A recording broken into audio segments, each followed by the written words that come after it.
Bismillahirrahmanirrahim. Assalamualaikum warahmatullahi wabarakatuh.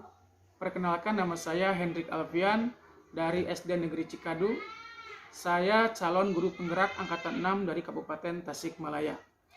Yang terhormat Ibu Fasilitator, Ibu Citra Permata Indah. Yang terhormat Ibu pengajar praktik saya, Ibu Neng Eris Herlina. Yang terhormat Bapak Kepala Sekolah SD Negeri Cikadu, Bapak Saiful Mikdar, yang selalu mensupport saya dalam pendidikan calon guru penggerak angkatan 6 Kabupaten Tasikmalaya. Pada kesempatan ini saya akan melakukan pra-observasi terkait praktik kucing untuk supervisi akademik yang nantinya akan saya lakukan dengan rekan guru saya di sekolah. Selamat menyaksikan, semoga bermanfaat. Assalamualaikum Pak Yopi. Waalaikumsalam Pak Hendrik. Apa kabarnya hari ini? Alhamdulillah baik. Gimana Pak Hendrik? Alhamdulillah luar biasa. Baik Bapak, seperti yang sudah kita jadwalkan di awal, bahwa pada hari ini kita akan melakukan pra-observasi terkait nanti kita akan lakukan supervisi pembelajaran di kelas Bapak. Yang pertama mungkin Bapak nanti kita akan tanya jawab hanya seputar menanyakan kesiapan Bapak untuk nanti kita observasi di kelas. Jadi waktunya cuma sebentar dan pertanyaannya juga cuma sedikit ya Bapak. Ya, siap. Baik, kita mulai saja Pak Yopi. Yang pertama, apakah Bapak sudah mempersiapkan untuk nanti kita supervisi di kelas? Ya, sudah siap. Apa saja Pak Yopi? Ya, sudah diantaranya mungkin RPP, bahan ajar, dan media pembelajaran. Iya, baik. Berarti RPP, bahan ajar, dan media pembelajaran sudah Bapak siapkan ya. Kalau boleh tahu Pak Yopi, nanti kita akan observasi itu di kelas berapa Di ya? kelas 6. Di kelas 6 ya? Materinya? Materinya mungkin mengambil dari tema globalisasi, tema 4. Tema 4. Subtemanya globalisasi di sekitarku. Oke, jadi temanya tema 4, submaterinya itu? Globalisasi di sekitarku. Globalisasi di sekitarku. Oke. Baik Pak Yopi, untuk tujuan pembelajarannya mungkin Pak, apa yang jadi tujuan pembelajaran Bapak kali ini? Untuk tujuan pembelajarannya supaya misalkan yang pertama siswa mampu menyebutkan informasi penting dari teks eksplanasi yang dibaca dengan benar dan mampu menyajikan informasi yang penting dari teks eksplanasi yang dibaca dalam bentuk visual dengan benar. Oke, jadi untuk tujuan pembelajarannya siswa mampu menyebutkan dan menyajikan informasi penting dari teks eksplanasi yang dibaca dengan benar ya Pak Yopi. Ya. Oke, kemudian Pak Yopi di sini waktunya mungkin berapa? Satu kali pertemuan. Satu kali pertemuan. Oke, satu kali pertemuan. Baik Pak Yopi, berikutnya mungkin yang ingin Bapak kembangkan terhadap siswa terkait dengan kita observasi kali ini apa Pak? Siswa mampu menyebutkan dan menyajikan informasi penting dari teks eksplanasi yang dibaca, dan siswa mampu berkolaborasi dengan teman-temannya dalam kelompok. Lalu siswa berani berbicara di hadapan temannya. Mungkin itulah. Jadi untuk yang ingin Bapak kembangkan, yang pertama siswa mampu menyebutkan dan menyajikan informasi penting dari teks eksplanasi ya. Kemudian siswa mampu berkolaborasi, dan yang terakhir siswa mampu berani berbicara di hadapan temannya ya. Oke, selanjutnya Pak Yopi, kira-kira nih menurut Pak Yopi strategi apa sih yang bisa Bapak lakukan agar apa yang ingin Bapak kembangkan itu tercapai? Mungkin Pak? Strategi yang saya lakukan, siswa saya dibagi beberapa kelompok sesuai dengan kemampuan membacanya. Lalu kemudian saya menggunakan media visual agar memudahkan siswa dalam memahami materi, dan terakhir memberikan kesempatan kepada siswa untuk berdiskusi dan menyampaikan gagasannya. Oke, baik. Jadi yang pertama siswa dibagi menjadi beberapa kelompok ya. Kemudian Bapak siapkan media pembelajaran secara visual, baik gambar atau video ya mungkin ya. Ya. Kemudian juga Bapak memberi kesempatan kepada siswa untuk berani menyampaikan gagasannya ya Pak. Ya. Baik Pak, kemudian kira-kira nih Pak, dari kegiatan yang dilakukan Bapak nanti di kelas, apakah akan ada kendala yang nantinya akan Bapak temukan? Pasti ada. Ya. Mungkin kendala yang akan saya hadapi adalah masih ada siswa yang fokus belajarnya kurang, dan kemampuan membaca siswa masih ada yang kurang. Itu kendala yang mungkin dihadapi. Wah, jadi yang pertama fokus belajar siswa kurang, kemampuan membaca siswa masih ada yang kurang ya Pak? Baik. Oke, terakhir nih Pak, terakhir ya.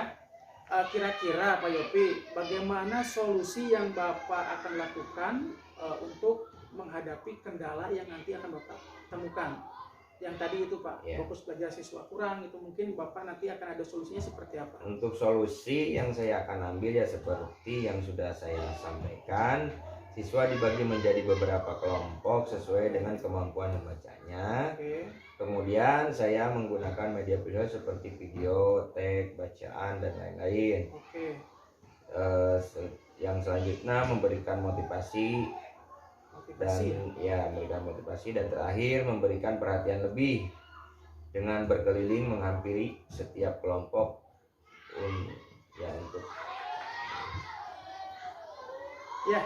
baik Pak Yopi, jadi saya konfirmasi lagi ya, ini tadi sudah lumayan ada gambaran ya bagi saya. Jadi untuk tujuan nanti kita lakukan supervisi di kelas, yang pertama Bapak sudah siapkan tadi bahan, media, kemudian juga RPP belajarnya.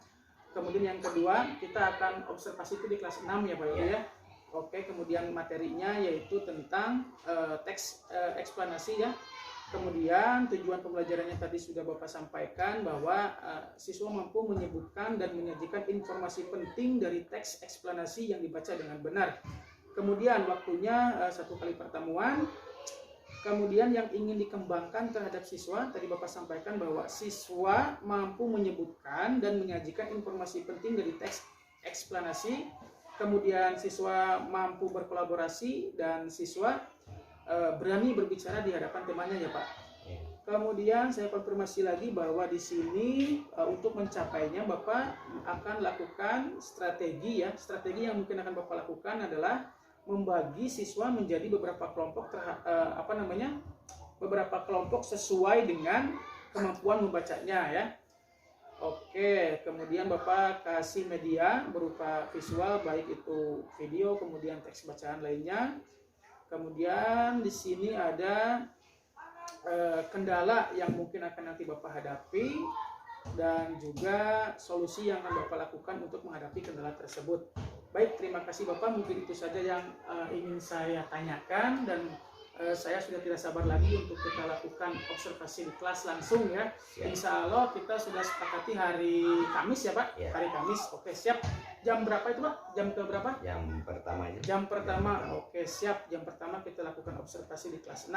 Terima kasih atas waktunya Pak Yopi. Mudah-mudahan nanti kita di waktu yang sesungguhnya ketika observasi kita diberikan kelancaran. Terima kasih atas waktunya. Assalamualaikum Pak Yopi. Waalaikumsalam.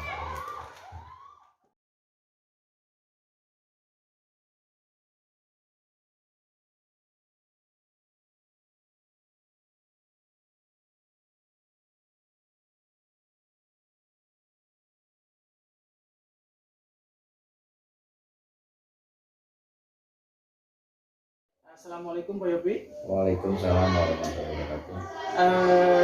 Baik ya, alhamdulillah tadi kita sudah melakukan observasi di kelas tentang pembelajaran. Kemudian di sini Bapak karena observasi atau supervisi untuk pembelajaran di kelas itu ada 3 tahap. Yang pertama kemarin kita sudah melakukan observasi, pra-observasi, kemudian yang kedua observasi pembelajaran di kelas, dan sekarang yang terakhir adalah pasca observasi. Jadi di sini kita berbicara terkait dengan RTL, refleksi dan tindak lanjutnya ya Bapak. Baik Bapak, di sini mungkin saya ingin bertanya beberapa pertanyaan, tidak banyak kok dan tidak lama juga. hanya beberapa pertanyaan saja untuk refleksi dan tindak lanjut ke depannya. Bagaimana perasaan Bapak setelah melakukan observasi tadi di kelas? Senang, puas, puas. Puas ya? Ya. Ya. Senang, puas, baik. Mungkin awalnya agak sedikit tadi kemarin kelihatan Bapak itu seperti tegang gitu ya, seperti tegang, tapi alhamdulillah sekarang sudah plong gitu Pak ya. Baik Pak Yopi, menurut Bapak dari pembelajaran Bapak tadi itu apakah sudah sesuai dengan RPP? Sudah. Sudah. Ya. Oke, langkah-langkahnya sudah sesuai dengan RPP ya Pak ya. Kemudian apakah tujuan pembelajarannya sudah tercapai Pak? Sudah. Sudah ya. Tujuan pembelajarannya sudah tercapai.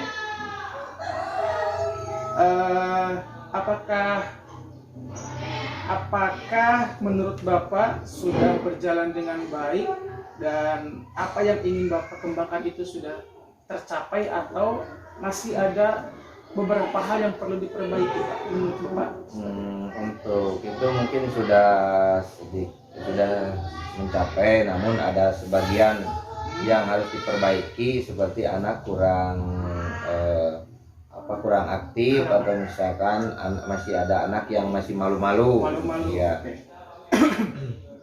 Baik, jadi yang perlu diperbaiki itu yang pertama masih ada beberapa anak yang kurang aktif ya Pak ya. Yang kedua masih ada anak yang malu, mungkinnya merasa malu. Oke, Pak Yopi, menurut Bapak apa yang bisa Bapak lakukan terkait anak yang tadi yang kurang aktif dalam pembelajaran dan yang masih malu itu, bagaimana cara Bapak mengatasinya? Untuk strateginya mungkin kedepannya rencana untuk yang kurang aktif, mungkin itu anak diberi lagi sebuah pelajaran, sebuah materi dengan cara memberikan sebuah permainan yang bisa menarik anak yang belum aktif, mungkin rencana itu. Dan yang kedua, untuk anak yang masih merasa malu ya, mungkin itu akan diberikan khusus pembelajaran khusus, pembelajaran terhadap individunya, mungkin pendekatan individu secara khusus untuk menghilangkan rasa malunya, misalkan di dalam jam pelajaran atau dikhususkan di luar jam pelajaran. Oke, baik. Jadi yang pertama untuk mengatasi anak yang kurang aktif, mungkin tadi Bapak sampaikan strateginya Bapak akan memasukkan atau melibatkan permainan dalam pembelajaran ya Pak ya. Oke, jadi tujuannya untuk menarik minat anak untuk belajar ya Pak ya, dengan permainan. Oke. Kemudian untuk yang malu, tadi Bapak mengatakan akan melakukan pendekatan baik di jam pelajaran ataupun di luar jam pelajaran. Oke. Baik Bapak, ini saya ingin bertanya terkait tanggung jawab Bapak sebagai wali kelas plus guru ya Pak, sebagai guru dan juga wali kelas.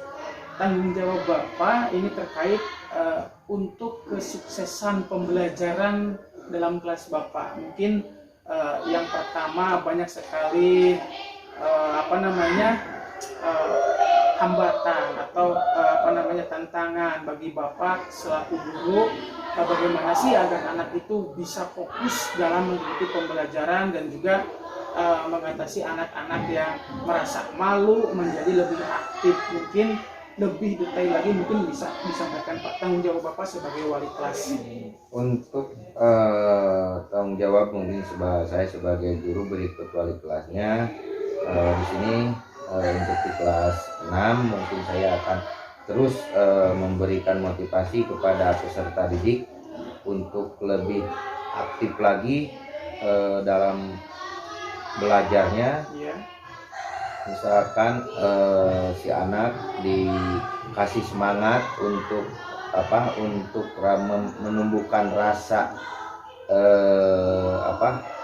ingin tahu dari setiap mata pelajaran dengan cara ya intinya untuk kedepannya memberikan rasa si anak biar tumbuh rasa ingin tahunya dalam setiap pembelajaran, setiap pelajaran yang ada di kelasnya. Oke, baik. Jadi yang pertama adalah motivasi ya, terus menjadi motivator bagi anak didik ya. Kemudian juga terus mendorong motivasi semangat peserta didik dalam pembelajaran. Oke, bagus ya, seperti yang disampaikan Ki Hajar Dewantara juga seorang pendidik adalah pendorong bagi anak didiknya. Bagus. Mungkin untuk sesi pasca observasi atau untuk rencana dan tindak lanjutnya ini yang terakhir Pak. Oke, dari percakapan ini tadi kita sudah mendapatkan apa yang menjadi kelebihan dan kekurangan dalam pembelajaran tadi kita di kelas, dan tadi juga Bapak sudah memahami atau sudah ada gambaran untuk kedepannya ingin semua peserta didik itu fokus aktif dalam pembelajaran Bapak. Oke Pak, jadi Bapak sudah tahu mungkin untuk kedepannya nanti akan lebih dalam merancang RPP itu akan lebih menenangkan atau metode strateginya itu untuk agar anak lebih aktif dalam pembelajaran. Oke Pak, mungkin kapan lagi nih saya bisa melihatlah, bukan mengobservasi tapi melihat untuk tindak lanjut Bapak nanti di kelas. Mungkin setelah kita pembicaraan ini, kapan kira-kira Pak saya bisa melihat Bapak pembelajaran di kelas lagi Pak? Ya, mungkin bisa waktu dekat ini ya, waktu dekat ini. Oke, jadi waktu dekat ini Bapak akan langsung mencoba menerapkan metode atau model pembelajaran, strategi-strategi yang akan Bapak lakukan dalam pembelajaran berikutnya ya, untuk menarik minat dan fokus belajar siswa. Oke, saya jadi penasaran, sabar lagi. Jadi kira-kira hari besok ada Pak? Ya, boleh ya, boleh ya, saya tengok lah, tidak observasi tapi hanya melihat saja. Oke Bapak, ada yang ingin Bapak sampaikan? Mungkin ya alhamdulillah dari hasil observasi ini mungkin ada sedikit gambaran ya untuk kedepannya, untuk lebih baik lagi, untuk diperbaiki lagi dalam yang ke belakangnya mungkin ada yang banyak yang kurangnya setelah hasil observasi ya. Mungkin tahu apa yang kekurangannya dan apa yang harus ditambah dalam pembelajaran, setiap pembelajaran. Baik Bapak, justru dengan observasi ini di sini kan tujuannya juga supervisi akademik ini bukan mencari kelemahan dari setiap guru, tapi di sini intinya kita sharing, berbagi untuk peningkatan pembelajaran kita di kelas. Baik Pak Yopi, untuk sesi kali ini pasca observasi sudah cukup mungkin ya Bapak ya. Ya. Terima kasih atas waktunya Pak Yopi, terima kasih juga buat Ibu Windy. Mudah-mudahan di sini kita bisa belajar bersama dan manfaatnya untuk kita semuanya, agar pembelajaran kita dalam memberikan pelayanan terhadap peserta didik bisa lebih efektif dan bisa lebih manfaat bagi kita dan juga peserta didik kita. Mungkin cukup sekian Bapak. Terima kasih atas waktunya. Assalamualaikum warahmatullahi wabarakatuh. Waalaikumsalam.